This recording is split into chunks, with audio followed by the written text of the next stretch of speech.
नमस्कार, आप देख रहे हैं एसआरएस सुखनगर और मैं हूं आपके साथ हितेंद्र भदौलिया। आप हमारे YouTube चैनल एसआरएस सुखनगर को सब्सक्राइब कीजिए। आपको अशोकनगर जिले से संबंधित तमाम सारी जानकारी इस चैनल पर उपलब्ध है।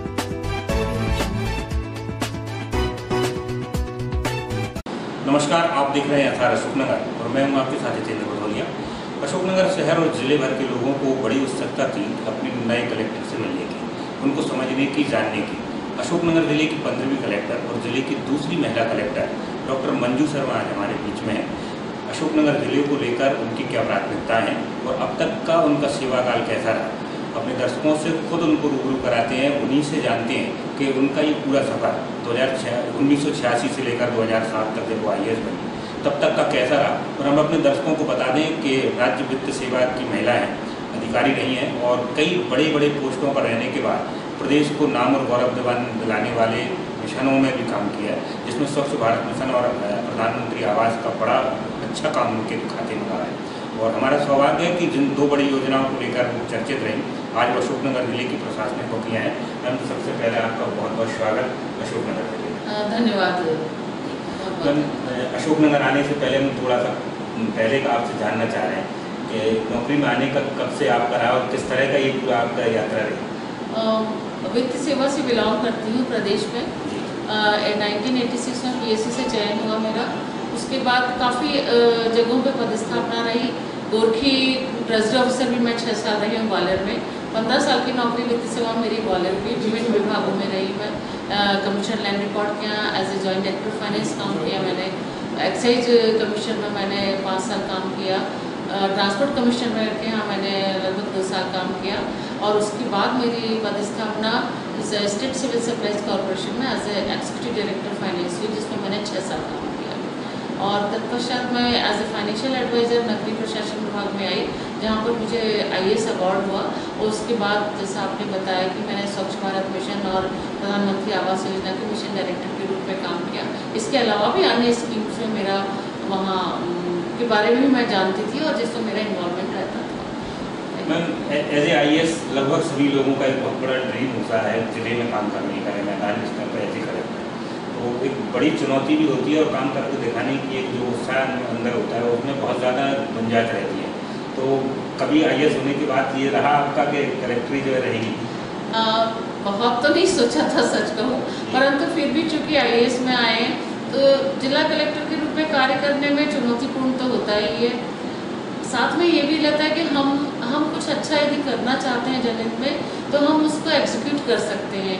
और सौभाग्यवश मैंने जिन विभागों में काम किया, जिन बड़े अधिकारियों के साथ काम किया, तो मुझे अच्छी अपॉर्चुनिटी मिली। तो मुझे उन योजनाओं के बारे में चूँकि नॉलेज था, तो मेरे लिए ये बहुत अच्छा अनुभव रहेगा कि मैं उन योजनाओं के अपने जिस जिले में मैं पदस्थ हुई हूँ उस जिले में भी मैं उनको लागू कर पाऊँ। मैम, बहुत बड़ी प्रश्न ये है कि जब आप अशोकनगर आई हैं तो अशोकनगर के लोगों को भी आपसे बहुत अपेक्षाएं हैं, उनके बड़ा नाम आपका रहा है अपने क्षेत्र को लेकर, तो आपकी खुद की अपनी कुछ प्राथमिकताएं होंगी एज ए कलेक्टर इस जिले को लेकर। तो सबसे पहले क्या तय किया है इस जिले? बिल्कुल आपने सही कहा। लोग तो जो भी जिला कलेक्टर आते हैं उनके बारे में हमेशा उम्मीद करते हैं कि प्रशासन से उनको अच्छे से अच्छा हो। तो मेरी प्राथमिकताएं तो जो शासन की प्राथमिकता है वही मेरी भी प्राथमिकता रहेगी। जितनी योजनाएं, कई सारी योजनाएं हैं जो हमारी जन कल्याणकारी हैं और जिनका नीचे तक उनको पहुंचाना हम लोग का जो उद्देश्य है, शासन का उद्देश्य है, उस पर मैं पूरी तरह से अमल करूंगी। पर इसके साथ साथ जो कुछ और क्षेत्र हैं, जैसा आपने बताया कि मैं स्वच्छता देख चुकी हूँ, तो वो भी मेरी प्रायोरिटी है। स्वच्छता से जुड़ा हुआ बिल्कुल सीधा सीधा हमारा हेल्थ सेक्टर है, हेल्थ सेक्टर से जुड़ेगा।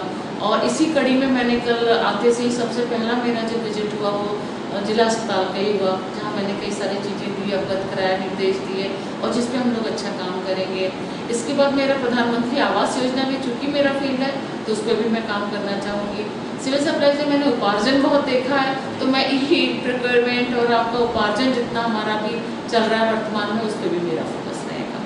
मैम, बेसिकली जो आपका इनिशियल है बेस है वो वित्त से संबंधित है, तो चूँकि आप तो एज ए एक्सपर्ट उसकी रहेंगी, तो अशोकनगर जिले के संबंध में जब कोई ऐसी समस्या वित्त को लेकर रहेगी तो हम उम्मीद कर सकते हैं कि कम से कम वो सब चीज़ें बहुत ज़्यादा इसलिए परेशानी नहीं रहेंगी कि आप रहेंगी।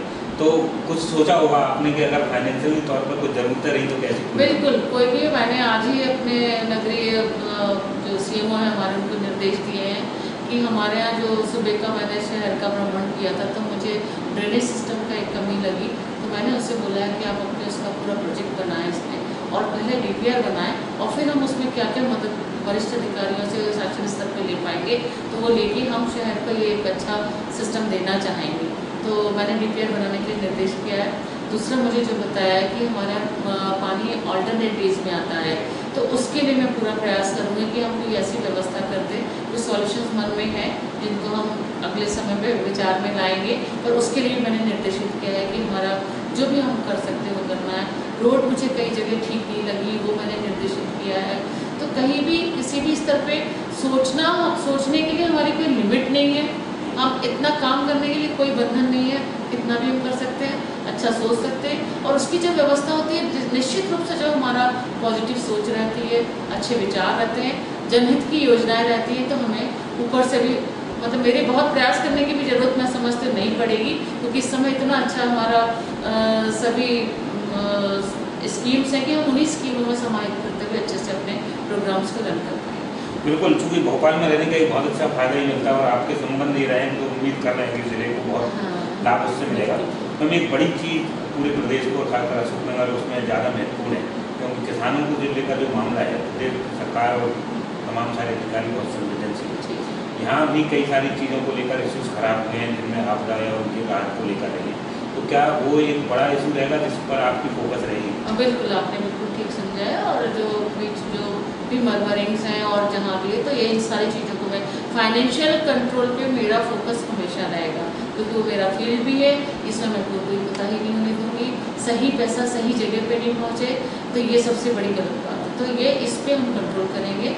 हर आदमी का जो जो हक है उसका, वो उसको मिलना चाहिए, तो इस पर मैं पूरी कोशिश करूँगी कि मैं इसको चेक करूँ, सही चीज़ें सही जगह पर पहुँचे उसको। तो जिले के किसान जो समझ रहे हैं, देख रहे हैं, वो आश्वस्त हो सकते हैं कि चूँकि उसी विभाग से या उसी मत से हैं, तो उनकी कम से कम जो पैसे की एक मांग थी उस पर निसंदेह बहुत गंभीरता से बात की हुई। हम आखिरी सवाल आपसे, अशोकनगर में अब आप आ गई हैं अपने यहाँ के लोगों से क्या अपेक्षाएँ हैं आपकी? बिल्कुल, मुझे पूरा सहयोग, मैं अच्छा करूँगी तो डेफिनेटली वो लोग भी सहयोग देंगे। जनता हमेशा अच्छी होती है, तो हमारे विचार अच्छे होंगे, हम सीधे उन तक यदि पहुंचा सकेंगे तो डेफिनेटली वो मुझे सहयोग देंगे, और यही मेरी अपेक्षा सभी लोगों से सके, और हम लोग मिलकर काम करेंगे। मतलब हम जनता के साथ और जनता हमारे साथ, हम दोनों लोग मिलकर काम करेंगे तो बहुत अच्छी योजनाएं हमारी चलेंगी। तो शासन की सारी योजनाओं को हम लोग अच्छे से पहुँचा सकेंगे, क्रियान्वित कर सकेंगे। वो सरकार की जो योजनाएं चल रही हैं उनको बेहतर तरीके से चलाने का संकल्प मन में लेकर आई हैं और अशोकनगर जिले में कुछ अच्छा करना चाहती हैं, पुराने अनुभवों का उपयोग करना चाहती हैं। आप उनसे जुड़ी बहुत बहुत धन्यवाद। थैंक यू, धन्यवाद। Thank you.